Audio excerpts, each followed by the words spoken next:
Hey everyone, my name is Nathan. I'm the college pastor here at Hope. We just want to say thank you for joining us on this Friday. At this point in Holy Week, Pilate has just given the raging crowd the option to release Barabbas, a guilty murderer, or Jesus, the innocent Son of Man.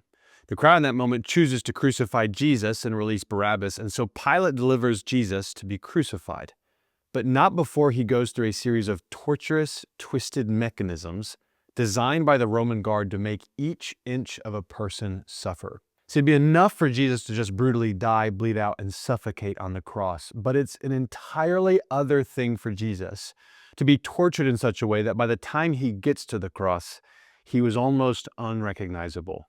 Mark 15 through 20 describes the events that unfolded after Pilate's appeasement of the crowd in this way. So Pilate, wishing to satisfy the crowd, released for them Barabbas. And having scourged Jesus, he delivered him to be crucified. And the soldiers led him away inside the palace, that is the governor's headquarters. And they called together the whole battalion. And they clothed him in a purple cloak, and twisting together a crown of thorns, they put it on him. And they began to salute him, "Hail, King of the Jews!" And they were striking his head with a reed and spitting on him and kneeling down in homage to him. And when they had mocked him, they stripped him of the purple cloak and put his own clothes on him, and they led him out to crucify him. I think oftentimes we let the flowers blooming, the warm air, sometimes cold, but mostly warm air, the egg hunts, the pretty backdrops to take photos, all of that lures us into thinking that it was something less than the worst possible mutilating and torturous event of mankind. A necessary and graphic detailing of his torture is given to us in Mark. First, he says it was a whip. Jesus was whipped. This whip is not your Indiana Jones kind of long whip. It's also not a cat of nine tails, contrary to common belief. It was a Roman flagrum. It was made up of 3 or more leather straps with knotted weights of metal and nail and bone shards at the end of it, so that it would be able to remove the flesh of the person, even exposing some massive muscles and internal organs, as an ancient historian Josephus gives us. Roman guards were trained in this kind of whipping to be accurate, and so they would begin with the upper torso and work their way down, so that Jesus wasn't just whipped on the back over and over again. He was mercilessly whipped down his back, his chest, up his legs, and over his arms. Then after that, they shoved the crown of thorns onto his head. These aren't cute rosebush thorns.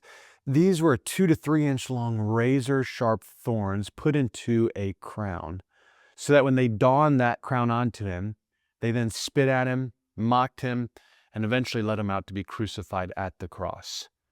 It's widely agreed upon that Jesus, most likely at the point of which he's carrying his cross, had lost 1/3 of his blood, which explains why he couldn't carry his cross.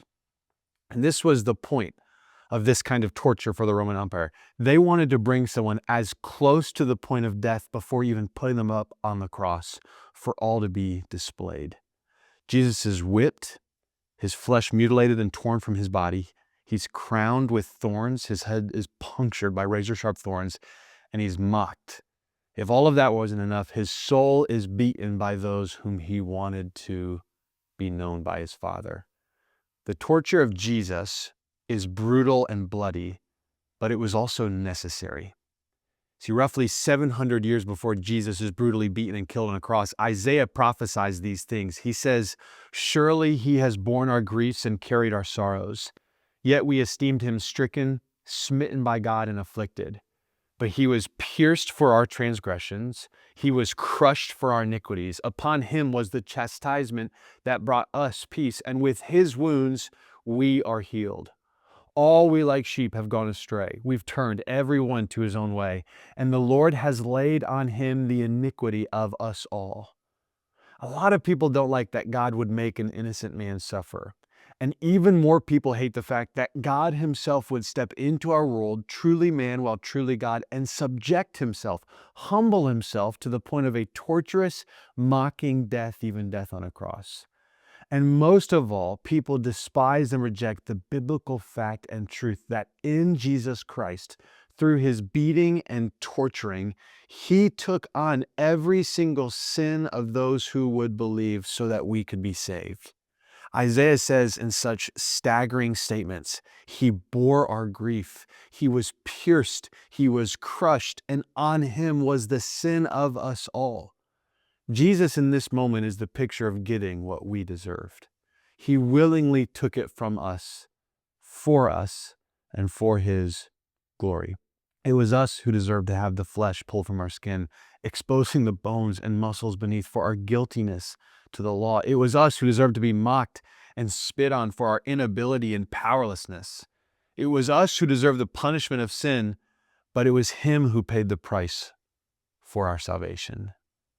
We would be careful in this season and on this Friday to not diminish, dilute, or cheapen what our Jesus endured and say, he did it just to show how much he loved us, or he was setting an example for us, and negate the necessity of his suffering and sacrifice.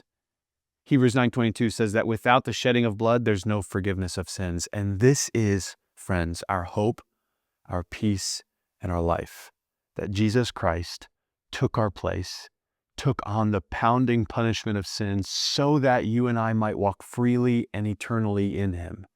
Because the truth is, by his wounds, we have been healed. Amen and amen. Thanks so much for tuning in for our Holy Week devotionals. We will be posting videos daily here on YouTube and Facebook over the course of Holy Week as a resource for you to dig deeper into this familiar yet earth-shattering story. If you learned something or this video was impactful for you, like this video or leave a comment below. Your engagement goes a long way in helping us share this gospel message with others online. If you like what you hear and want to learn more, visit our YouTube channel or website where you'll have access to our entire archive of sermon videos. See you next time.